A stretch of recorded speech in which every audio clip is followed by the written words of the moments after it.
সিহরি খাওয়ার সময় এবং ইয়ার নাম কি ফজরের নামাজ এর মাঝে সময় কতটুকু?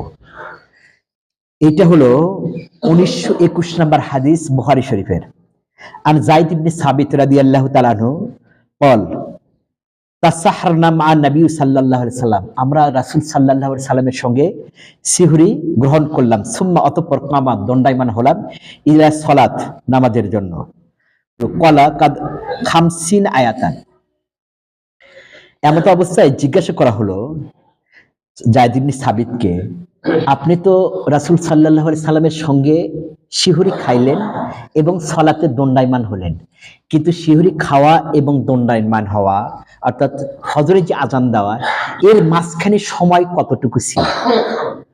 হযরত যায়েদ বিন সাবিত বলেন, ক্বালা ক্বাদ 50 কাদ্দারনা 50 আয়াতান, 50 আয়াত তেলাওয়াত করা যাবে এতটুকু সময়ে মাঝখানে ব্যবধান ছিল।